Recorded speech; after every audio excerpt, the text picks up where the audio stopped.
전날 출근하실 때 대부분 다 호퍼를 비워두신 상태, 그 호퍼 안에는 원두가 없는 상태로 퇴근을 하실 겁니다. 그렇죠?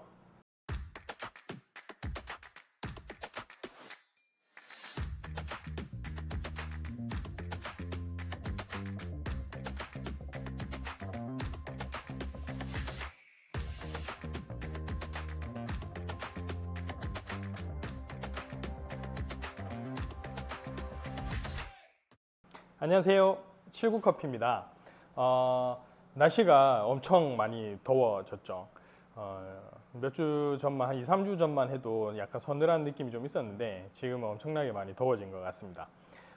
이렇게 날씨가 갑자기 더워지기 시작하면 사실 저희 79커피 쪽으로 많은 사장님들께서, 카페 사장님들께서 문의를 하시고 전화를 주십니다. 오늘도 두 분이나 전화를 주셔서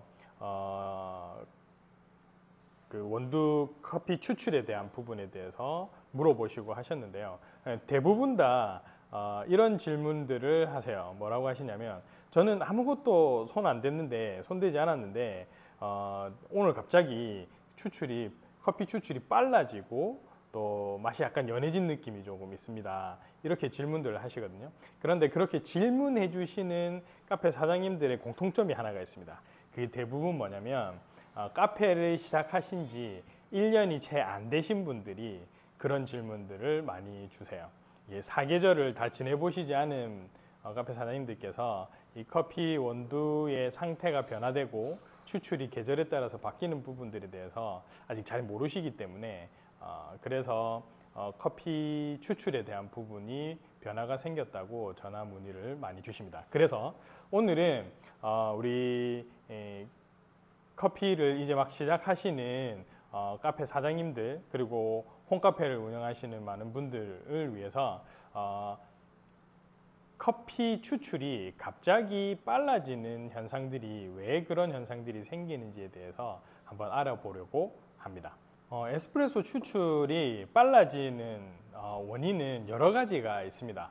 그런데 오늘은 그 중에 대표적으로 카페 현장에서 일어나는 원인들, 또 현상들을 대표적으로 이야기하기 위해서 한 3가지 정도만 이야기하려고 합니다. 그 첫 번째가 뭐냐면, 바로 사장님들께서 퇴근을 하시고 난 다음에 다음날 출근을 하셔가지고 바로 에스프레소 추출을 세팅을 잡으시는 경우입니다. 이런 경우에 요즘같이 많이 더운 시기가 됐다라고 생각을 해보자고요. 전날 에어컨을 충분히 틀어서 가게 매장을 운영하시고 청소를 다 하시고 마감을 하셨어요. 그리고 난 다음에 에어컨을 끄죠. 에어컨 켜두고 퇴근을 하시는 분은 없으실 겁니다. 에어컨을 끄고 이제 카페 문을 닫고 이렇게 퇴근을 하셨어요. 근데 이제 요즘처럼 더운 날씨에는 사실은 바깥 열이 잘 식지 않았고, 이제 그 열이 매장 안으로 들어오게 되고, 매장 안에도 뜨거운 에스프레소 머신들, 그리고 핫워터 디스펜서 등이 켜져 있는 상태로 퇴근을 하실 거기 때문에 매장 안이 되게 많이 더워집니다. 그리고 더워져 있는 상태에서는 매장 안에 모든 물건들이 다 열을 받아 있는 상태죠.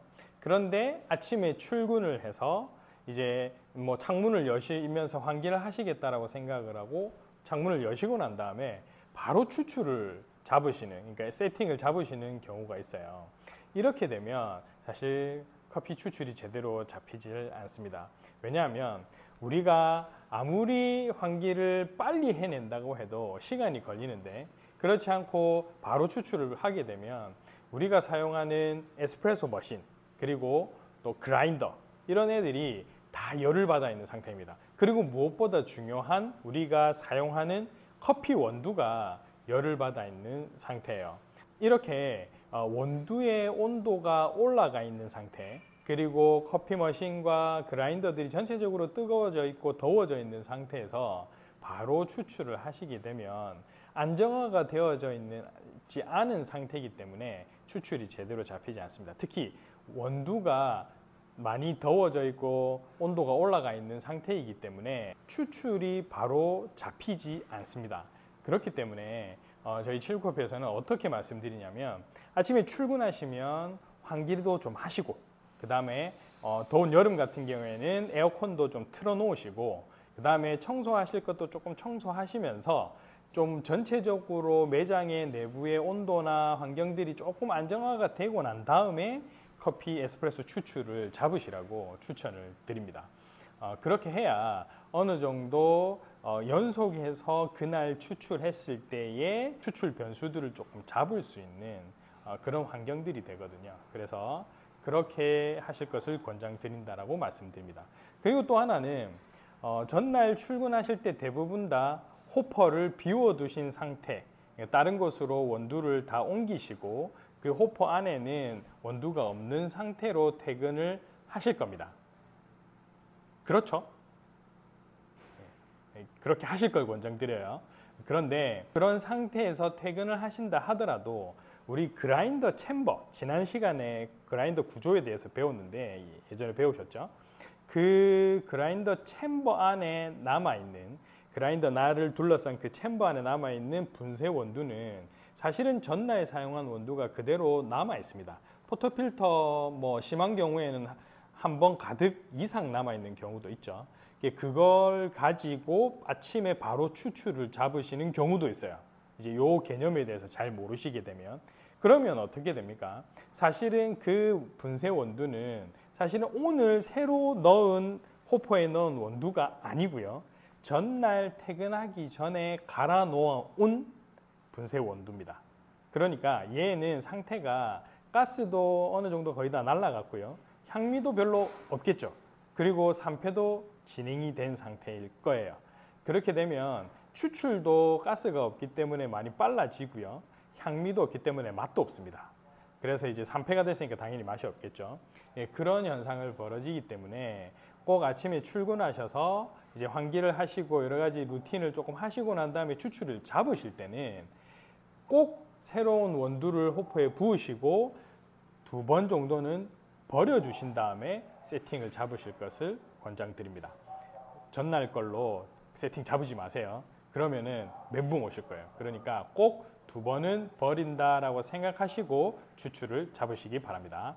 네, 2번째로 커피 추출이 현장에서 빨라지는 케이스가 뭐가 있을까요? 네, 러시 타임이 있는 카페 매장인 경우에 그렇습니다. 특히 테이크아웃을 위주로 많이 하시는 카페 사장님들 같은 경우에는 이런 현상을 많이 보시게 될 거예요. 그라인더가 원두를 갈아내는 장치이기 때문에 회전을 되게 빠르게 고속으로 합니다. 그러면 이 마찰 때문에 열이 많이 발생해요. 쉽게 그라인딩을 한 2번에서 3번 정도 하시고 난 다음에 손가락을 이렇게 분쇄된 원두에 넣어보면요. 따뜻한 걸 느끼실 거예요. 그 2-3번 정도 갈아낸 것만으로도 열이 많이 발생하거든요. 그런데 러시 타임이 있으신 분 매장 같은 경우에는 사실 수십 잔을 한 번에 계속해서 갈아냅니다. 그러면은 당연히 그거보다 훨씬 더 많은 열들이 발생할 거고요. 그 열이 바로 원두에 전달이 되게 됩니다. 갈리면서도 전달이 되고요. 그 다음에 이 발생한 열이 호퍼가 당연히 모터 그라인더 날 위에 있죠. 대부분 다 위에 있습니다. 물론 고가의 그라인더인 경우에는 구조적으로 이걸 좀 피해서 설계를 하는 경우도 있지만 우리가 사용하는 대부분의 상업용 그라인더는 위에 호퍼가 위치하게 됩니다. 그러면 열이 대부분 다 위로 올라가게 되고요. 그러면 그 열이 자연스럽게 원두에 전달되게 됩니다. 그러면 이 원두가 따뜻해지고 열을 받게 됨으로 인해서 원두의 조직들이 부드러워지고 그 다음에 팽창하게 됩니다. 그러면 이 그라인딩을 하게 됐을 때 미분이 상대적으로 적게 발생하게 되고 그 미분이 적게 발생하는 것 때문에 추출할 때 저항이 덜 걸리게 돼요. 우리 지난번에 배웠죠? 커피의 추출, 에스프레소의 추출은 커피와 물의 저항의 상관관계이기 때문에 미분이 적어지면 적어질수록 추출이 빨라집니다. 그런 현상 때문에 계속해서 연속해서 그라인딩을 하게 되면 열을 받게 되고 미분이 적어지고 그 다음에 커피가 빨리 추출되게 되는 거죠. 이 미분뿐만 아니라 원두 조직 자체도 우리 눈에는 잘 보이지 않지만 팽창함으로 인해서 물이 쉽게 투과가 되는 상태로 바뀌게 됩니다. 그렇기 때문에 추출이 훨씬 빨라지게 되는 거죠. 그럼 이런 경우에 어떻게 해결을 해야 되겠습니까? 물론 할 수 있는 방법이 한 두세 번 추출하고 잠깐 쉬고요. 그 다음에 다시 또 두세 번 그라인딩을 하고 이런 형태로 텀을 계속해서 준다면 훨씬 더 나을 겁니다. 하지만 현실적이지 않죠. 우리가 현실적으로 이제 주문하신 손님들이 기다리고 계시는데 어떻게 두 번 이렇게 하고 조금 기다렸다가 좀 그라인더가 좀 식어야 돼서 좀 기다리셔야 됩니다. 이렇게 할 수는 없잖아요. 그러니까 우리가 이거를 해결할 수 있는 방법은 첫 번째는 그라인더를 한 대 더 두는 걸 추천드립니다.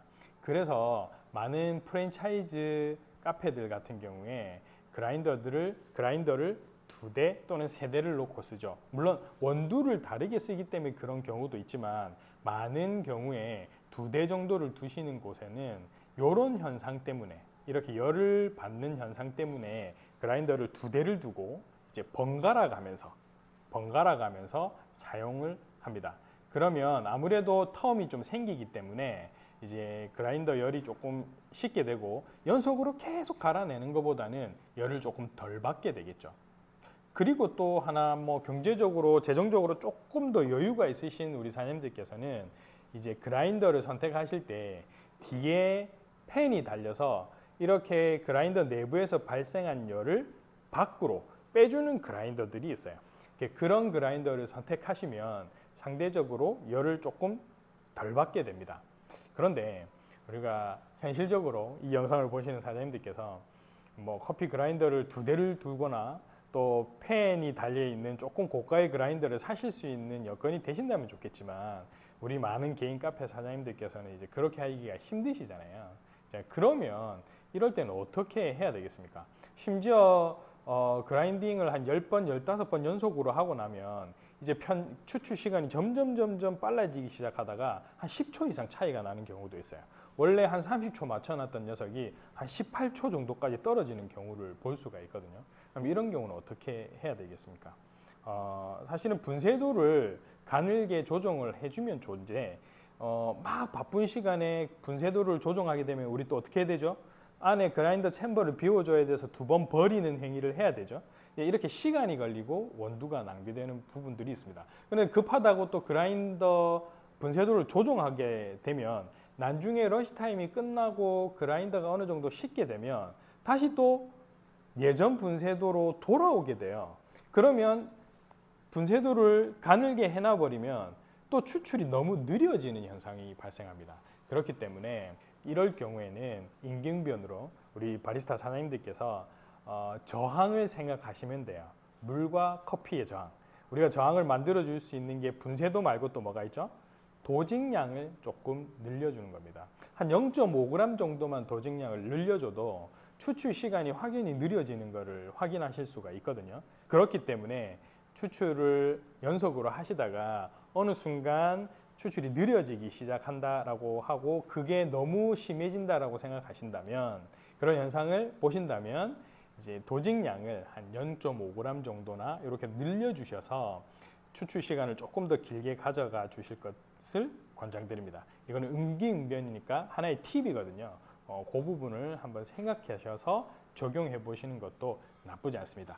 그게 확실한 방법은 아니지만 현실적인 방법은 될 수가 있으니까요. 자, 그리고 추출이 빨라지는 세 번째 경우입니다. 이 세 번째 경우는 지금 딱 적용되는 경우인데요. 이 케이스는 뭐냐면 계절적인 요인입니다. 이제 여름에 본격적으로 접어들기 시작하죠. 이 여름이 되면 사실은 로스팅을 하는 사람들의 입장에서도 그렇고요. 카페를 운영하시고 또 바리스타로서 일을 하시는 많은 사장님들, 많은 직원분들이 약간씩 멘붕이 오기 시작하는 계절이 됩니다. 예를 들어 지난주까지만 해도 추출이 괜찮았는데 이번 주 들어서서 갑자기 추출이 빨라지기 시작한다. 그러면 이제 여름에 들어가기 시작했다라고 생각하시면 됩니다. 여름철이 되기 시작하면 우리가 사용하는 원두도 되게 드라마틱한 변화들을 받게 되거든요. 그 중에 가장 큰 부분들 중에 하나가 바로 디게이싱입니다. 우리가 잘 알고 계시다시피 원두는 그 원두 안에 가스를 품고 있거든요. 그런데 이 가스가 여름철 온도가 올라가고 습도가 높아지면 디게싱의 속도가 상당히 빨라지게 됩니다. 이 가스 또한 우리 추출을 하는 데 있어서 저항을 만드는 중요한 요소가 되죠. 근데 이 가스 디게싱이 빨라지게 되면 아무래도 추출의 속도가 빨라지게 되는 겁니다. 그리고 원두의 온도가 올라감에 따라서 원두의 조직이 몰캉몰캉해지게 되죠. 완전 추운 겨울에 비해서 말씀드리는 겁니다. 상대적으로 말씀을 드리는 거예요. 우리는 잘 느끼지 못하지만 원두의 조직 자체가 약간은 부드러워지면서 미분을 적게 발생하게 됩니다. 그라인딩을 딱 했을 때 발생한 미분의 비율이 겨울철에 비해서 상대적으로 적어지게 되는 거죠. 쉽게 예를 들어서 우리 사장님들 매장에서 쿠키 구우시잖아요. 그러면 쿠키를 구우실 때 따뜻한 상태에서 이렇게 탁 반으로 갈라보면 가루들이 많이 떨어지지 않습니다. 그런데 얘를 완전히 식힌 다음에 이렇게 반으로 탁 가르면 가루들이 되게 많이 생기죠. 이와 마찬가지로 원두도 열을 많이 품고 있을 경우에는 그라인딩을 했을 때 가루가 상대적으로 적게 나오게 되는 거죠. 아주 미세한 미분들이 적게 나오거든요. 그럼 그 미분이 적게 됨으로 인해서 우리가 도징을 하게 되면 분쇄 원두들 사이사이 공극들이 많아지게 되고, 그걸 통해서 물을 부어서 에스프레소를 추출하게 되면 추출 시간이 상대적으로 빨라지게 되는 겁니다. 그래서 이 미분이 저항을 만드는 데 있어서 적어지기 때문에 여름철 되면 추출이 빨라지게 되는 거죠. 그리고 또 하나가 이 지구상에 있는 모든 물체는 열을 받으면 어떻게 됩니까? 팽창을 하죠. 이 원두도 마찬가지로 우리 눈에는 잘 보이지 않습니다. 하지만 아주 미세하게 그 조직 단위가 약간씩 팽창을 하기 시작하죠. 그러면 가스가 빠져나가고 조직도 연해져 있는 상태에서 조직도 팽창을 하게 되면 물을 투과시켰을 때 아주 물을 잘 내보내게 됩니다. 이것 또한 저항을 덜 만들게 되고, 그래서 추출 시간이 빨라지는 원인이 되는 거죠. 자, 그럼 이런 계절적인 요인의 변화는 그러면 어떻게 잡을 수 있을까요? 사실 이게 되게 어려운 문제입니다. 물론 디테일하게 잡고자 하면 냉장고를 사용하거나 전체 환경을 계속해서 시원하게 만들어 준다든지 일정하게 온도와 습도를 유지해 주면 좋은데, 사실 그거는 좀 이론적인 부분이죠. 현실적으로는 맞지가 않습니다. 왜냐하면 그렇게 할 수가 없으니까요. 그러면 이 왕도가 없는 방법 가운데 어떻게 해야 될까요? 할 수 있는 방법은 되도록이면 원두를 시원하게 서늘하게 상온에서 온도 변화가 좀 많이 심하지 않은 곳에 보관을 잘 하시고요. 우리 호퍼에 원두를 부어 놓을 때 또 너무 많은 양의 원두를 이렇게 부어서 가지고 계시면 디게싱이나 이런 속도들이 더 빨라지고 열을 더 잘 받기 때문에 호퍼에 너무 많은 양의 커피를 미리 담아두는 것들, 조금 귀찮으시더라도 좀 나눠서 담는 그런 부분들을 좀 해주시면 좋고요. 그 다음에 조직이 연해지고 가스가 디게싱이 빨리 되는 것을 감안해서 여름철에 맞는 레시피를 좀 잡아보는 것도 괜찮습니다. 원두의 도징량을 조금 다르게 한다든지, 아니면 추출 시간, 분쇄도를 조금 다르게 해서 추출 시간을 조금 더 빨리 또는 느리게 가져간다든지, 이런 여름철에 맞는 레시피를 다시 한번 조정하는 것도 괜찮은 방법이거든요. 이 부분은 원두를 공급하는 쪽들과 함께 대화를 하시고 또 레시피를 한번 잡아보신다면 그 여름철 원두 관리에 있어서 또 도움이 많이 되실 거라고 생각이 됩니다. 이것 말고는 사실은 이론적으로 잡을 수 있는 방법은 있지만 현실적이지 않은 부분들이 많기 때문에 말씀은 드리지 않도록 하겠습니다. 하지만 이 정도 조금 귀찮더라도 방금 말씀드린 이 정도만 관리를 하셔도 어느 정도는 그래도 추출의 일관성을 가져가시지 않을까라고 생각해 봅니다. 자, 오늘은 카페에서 추출이 갑자기 빨라지는 현상에 대한 부분을 몇 가지 케이스로 나누어서 함께 알아봤습니다. 오늘 말씀드린 이 내용 이외에도 사실은 몇 가지의 이유들이 더 있을 수 있을 겁니다. 하지만 현장에서 일어나는 많은 케이스를 봤을 때 대부분 다 이 정도의 케이스를 가지고도 설명이 충분한 부분들이거든요. 그래서 앞에 내용을 잘 보시고요. 현재 카페를 운영하시면서 추출이 갑자기 빨라지는 현상이 발견됐을 때 앞에 말씀드린 그 내용을 역으로 생각하셔서 한번 커피 추출을 잘 잡아보시는 우리 사장님들 되셨으면 좋겠습니다. 오늘 이 내용과 관련해서 혹시 좀 더 문의하실 부분이 있다든지 좀 궁금하신 점이 있다면 댓글로 남겨주시면 저희가 그 부분에 대해서 답을 드릴 수 있도록 해보도록 하겠습니다. 그럼 오늘은 여기까지 하도록 하겠습니다. 자, 그럼 오늘은 여기까지 하도록 하겠습니다. 즐거운 커피 생활 되십시오. 안녕.